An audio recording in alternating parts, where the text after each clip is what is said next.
afdalul miyah ma'un qad naba'a baina asabin nabi muttaba. Paling utamanya air adalah air yang pernah keluar dari jari jemari Nabi Muhammad sallallahu alaihi wasallam. Kemudian air Zamzam, kemudian air daripada sungai Kautsar, kemudian air sungai Nil, dan sisanya sungai-sungai yang lainnya. Jadi air yang paling terbaik adalah air yang pernah keluar dari jari jemarinya Nabi Muhammad sallallahu alaihi wasallam. الله ربي والإسلام ديني ومحمدا رسول الله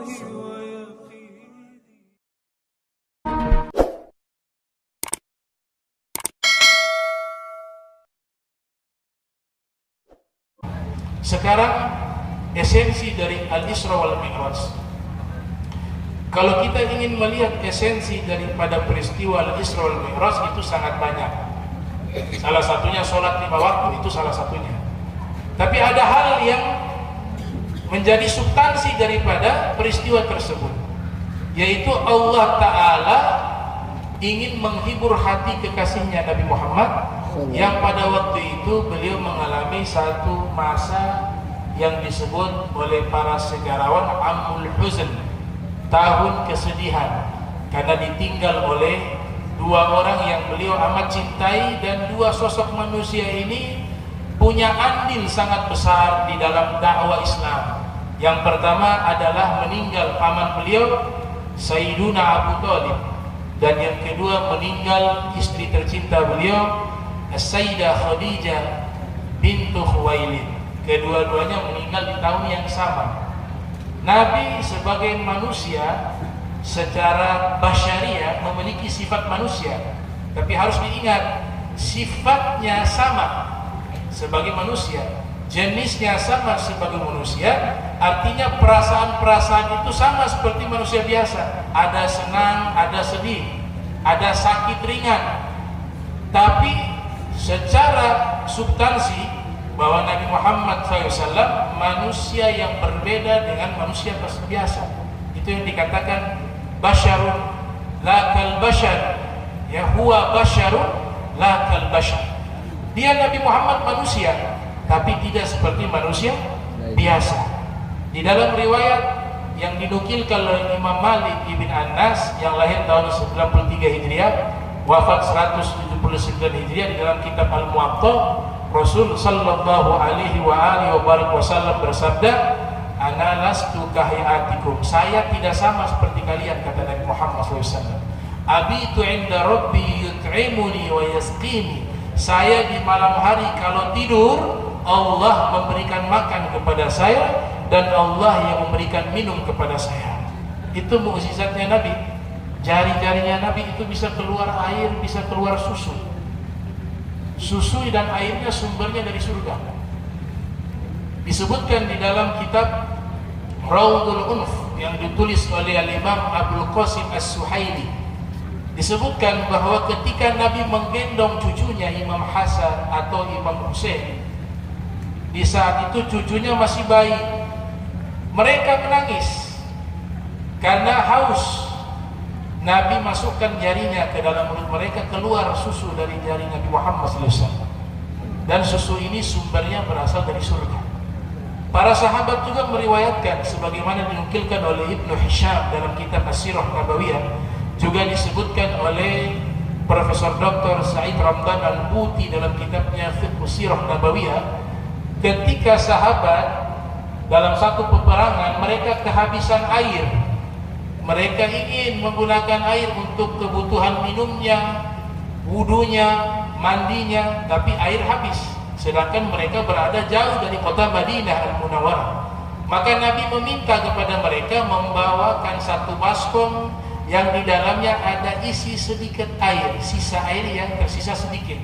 Kemudian Nabi Muhammad SAW memasukkan jari jemari beliau ke dalam baskom tersebut, dan sahabat menyaksikan keluar dari jari jemarinya beliau yaitu mata air, keluar air yang sangat deras, dan jumlah sahabat waktu itu dikatakan lebih daripada 6.000 orang.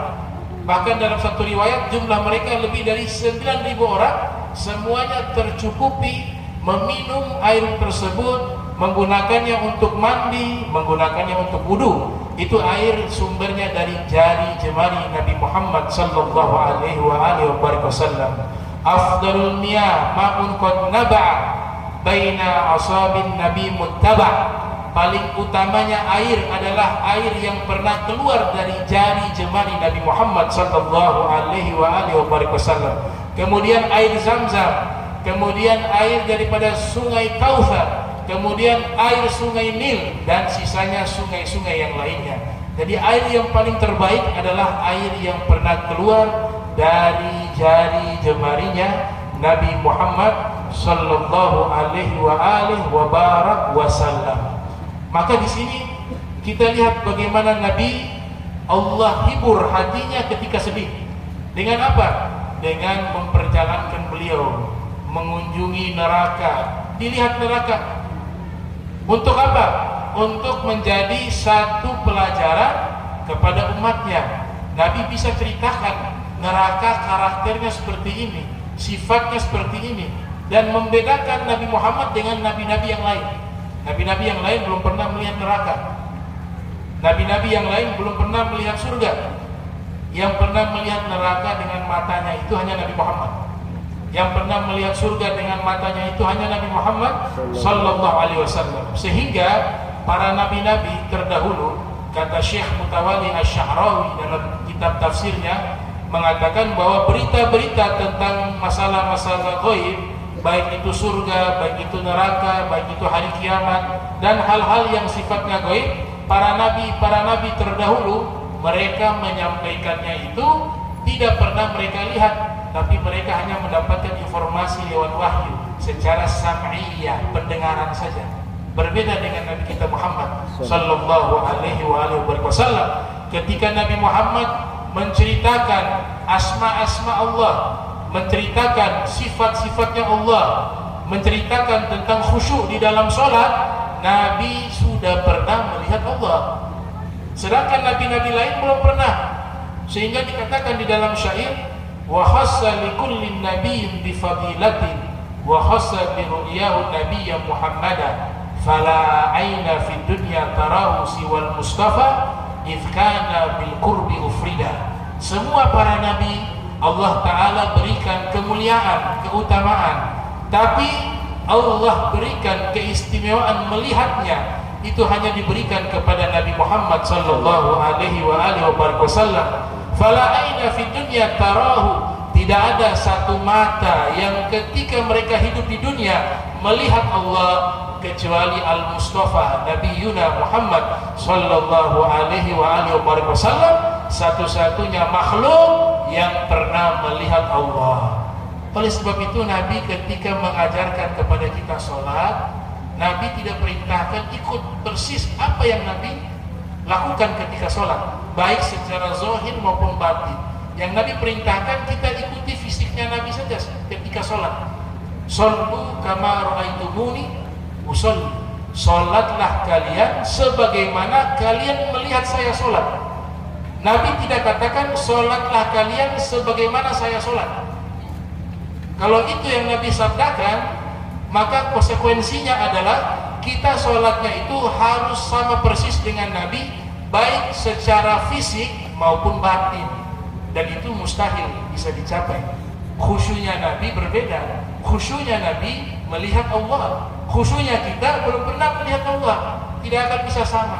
Maka Nabi katakan, Sallu kama ra'aitumuni usolli. Sholatlah kalian sebagaimana kalian melihat saya sholat. Artinya secara fisik saja kita ikuti cara sholatnya Nabi, sudah dianggap mengikuti cara sholat Nabi Muhammad.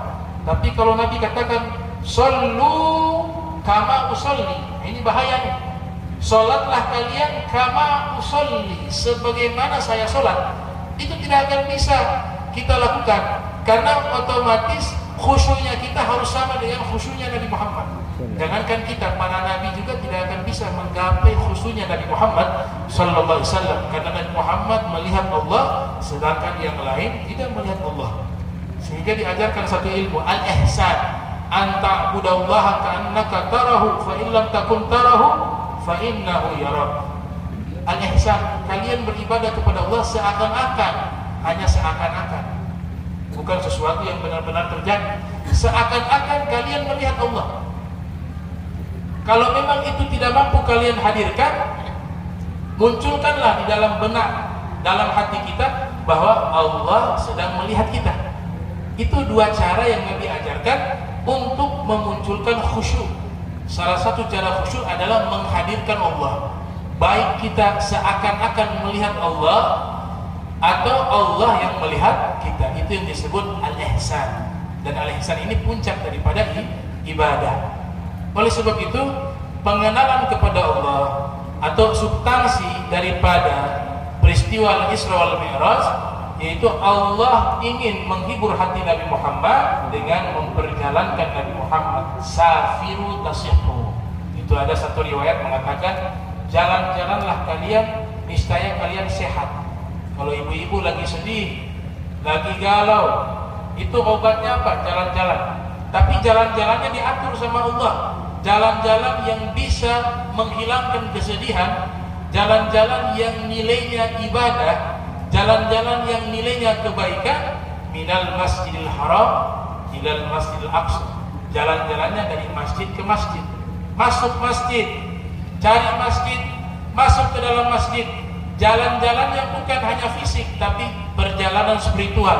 Dalam masjid niat i'tikaf di dalamnya. Di dalam masjid qiraatul Quran, membaca Al-Quran. Di dalam masjid zikrullah, mengingat Allah. Di dalam masjid salawat dan salam kepada Nabi Muhammad sallallahu alaihi wasallam. Maka ini perjalanannya dua arah. Perjalanan secara fisik dan perjalanan secara spiritual. Kalau ini dilakukan, itu kegundahan akan hilang dan Allah akan berikan ganjaran pahala yang berlimpah, dan Allah akan berikan anugerah yang besar bagi setiap orang yang punya masalah. Dia larinya ke masjid. Maknanya apa? Dia larinya kepada Allah. Dia minta solusinya kepada Allah. Dia minta jalan keluarnya kepada Allah. Karena semua ini tidak mampu melakukan apapun kecuali izinnya Allah. Masya Allahu kan wa ma lam yasha' lam yakun. Apa yang Allah kehendaki pasti terjadi. Jika Allah tidak berkehendak, tidak mungkin terjadi. Innama amruhu idza arada syai'an ay yaqula lahu kun fayakun. Jika Allah berkehendak akan segala sesuatu, cukup Allah nyatakan kun fayakun, maka itu akan terjadi. Para ulama sufi mengatakan kun fayakun terlalu lama bagi Allah. Kun fayakun 2 detik. Allah mampu baina kaf wa nun, antara huruf kaf dan nun itu bisa terjadi. Tanpa hitungan detik pun Allah mampu mewujudkan segala sesuatu, karena Dia Allah yang Maha menciptakan segala sesuatu dan Al-Qadir, Maha kuasa atas segala sesuatu. Nah, ini makna pertama atau substansi pertama yang ada di dalam peristiwa Al-Isra wal Mi'raj, yaitu Allah menghibur hati Nabi Muhammad. Yang kedua, yaitu para nabi, mulai dari Nabi Adam sampai Nabi Isa, semua para nabi mengenal Nabi Muhammad sebelum Nabi Muhammad diwujudkan dan dilahirkan di bumi ini, di dunia ini. Semuanya sudah mendapatkan informasi akan Nabi Muhammad. Nabi Adam sebelum Allah ciptakan, ketika Allah sebelum ciptakan, cahaya Nabi Muhammad itu sudah ada, dan dia sholat dan zikir di hadapan Allah sebelum segala sesuatu. Kemudian ketika Nabi Adam diciptakan, Nabi Adam melihat di tiang-tiang arsy itu ada tulisan La ilaha illallah Muhammadur Rasulullah. Sebagaimana hadis yang diriwayatkan oleh Ibnu Katsir yang lahir tahun 700 Hijriah, wafat 774 Hijriah, dalam kitabnya Qasasul Anbiya. Juga diriwayatkan oleh Imam Al-Hakim dalam kitab Al-Mustadrak yang lahir tahun 321 Hijriah, wafat 405 Hijriah. Dikatakan ketika Allah ciptakan Nabi Adam dan meniupkan ruh ke dalam jasadnya, Nabi Adam digambarkan oleh Nabi Muhammad mengatakan, Ra'aitu ala ghawaimil arsy maktuba la ilaha illallah Muhammadur Rasulullah. Saya melihat di tiang-tiang arsy ada tulisan La ilaha illallah Muhammadur Rasulullah. Fa'alimtu annaka lam tudif ismaka ila ismihi illa ahabba khalqi ilaika. Maka saya, Nabi Adam, sangat yakin tidak ada satu nama yang digandengkan dengan nama Allah, melainkan pasti dia kekasihnya Allah. Kemudian Allah Ta'ala mengatakan, Sodaqta ya Adam, engkau benar wahai Adam. Is-sa'altani bihaqqihi ghafartu lak. Kalau kau berdoa kepadaku membawa nama Nabi Muhammad, semua dosamu, kesalahanmu aku ampuni, kata Allah Subhanahu wa taala. Ya Adam, laula Muhammad ma khalaqtuka. Wahai Adam, kalau bukan karena Nabi Muhammad, aku tidak akan ciptakan dirimu, kata Allah Subhanahu wa taala. Jadi Nabi Adam rindu, ya Rabb, saya ingin berjumpa dengan Nabi Muhammad. Allah kabulkan di peristiwa Mi'raj. Bertemu dengan Nabi Muhammad ketika Nabi Muhammad naik ke langit. Arwahul anbiya fis sama wal malaikatu fis sama wa Allahu laisa bimakanin wala zamanin. Para malaikat mereka hidup di langit. Ruh-ruh para nabi yang dipilih Allah hidup di langit. Adapun Allah tidak bertempat dimanapun, baik di langit maupun di arsy. Tapi Allah hidup keluar dari ruang dan waktu. Nabi Muhammad bertemu Nabi Adam di langit pertama. Karena permintaan Nabi Adam ingin bertemu dengan Nabi Muhammad, Allah kabulkan di peristiwa Mi'raj. Naik ke langit kedua, ternyata Nabi Isa juga sudah mengenal Nabi Muhammad. Wa isqala Isa bin Maryam, ya Bani Israel, inni Rasulullah ilaikum musaddiqan lima baina yadayya minat Taurat wa mubasysyiran bir rasul ya'ti min ba'di ismuhu Ahmad.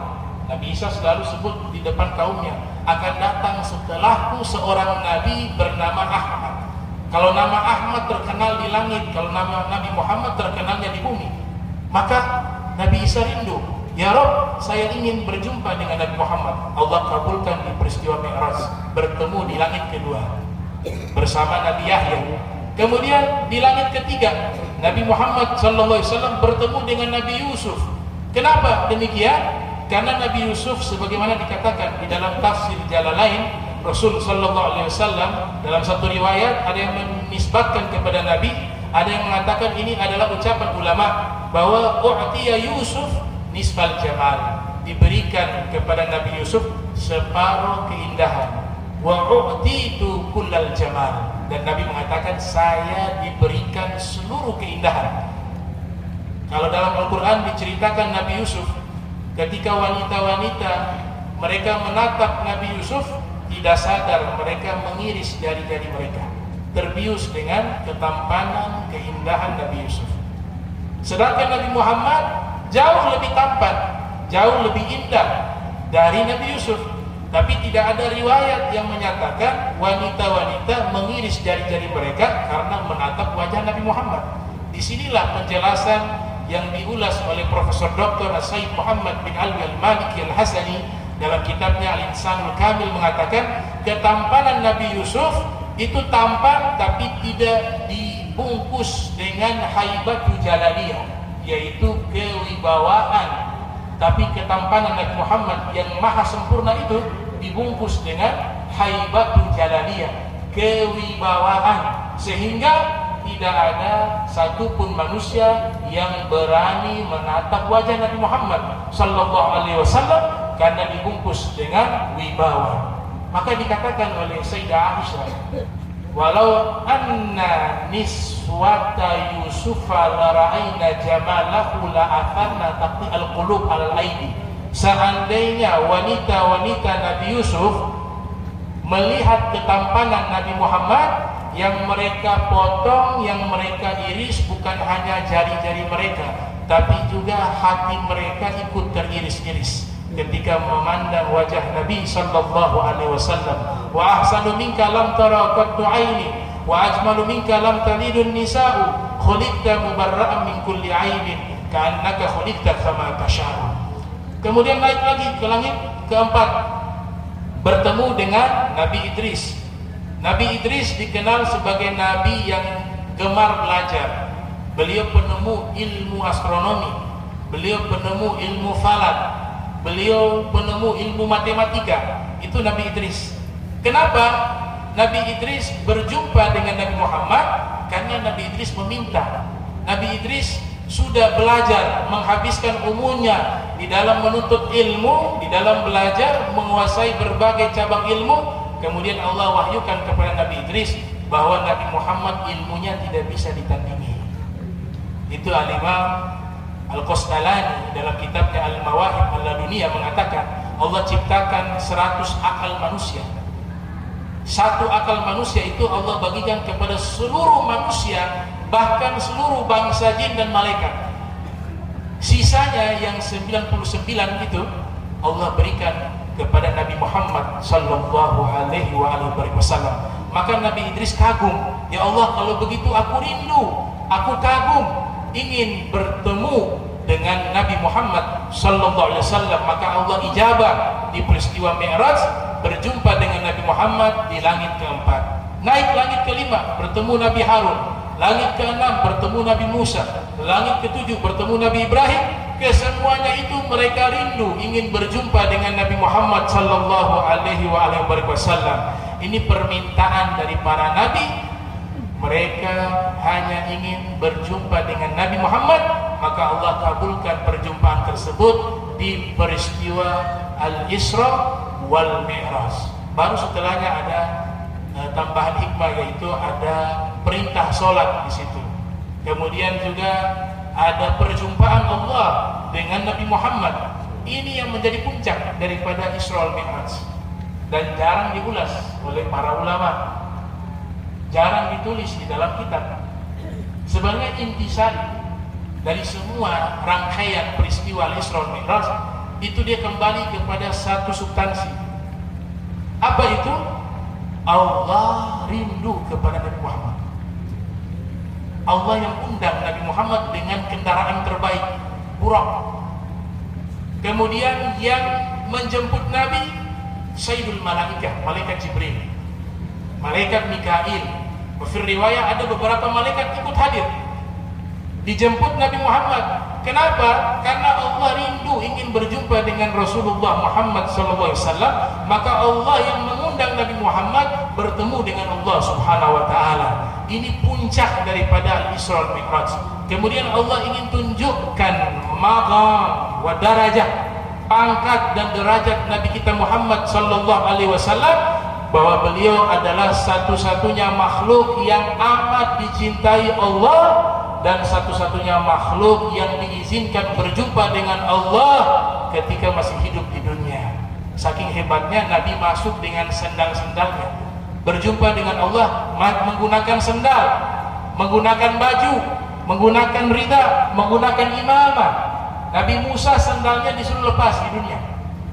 Fakhlana alaika innaka bil wadi muqaddasi tuwa, lepaskanlah sendalmu, dua sendalmu wahai Musa, engkau berada di tempat yang suci. Padahal itu adanya di Bukit Sinai yang ada di wilayah Mesir. Kata Syekh Yaqut Al-Hamawi dalam kitab Mu'jamul Buldan, Nabi Muhammad bukan di bumi, bertemu entah di tempat yang Allah yang tahu, tanpa diperintahkan melepas sendal,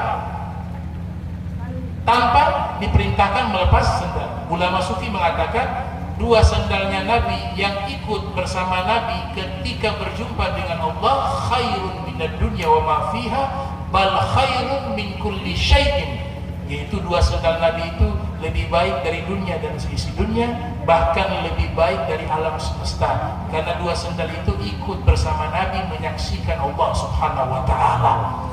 Nah, ini beberapa hikmah terkait substansi atau intisari dari peristiwa Isra wal Mi'raj. Kemudian yang terakhir yaitu as-salat tadi, perintah salat. Nah, ini perintah salat awalnya 2 rakaat.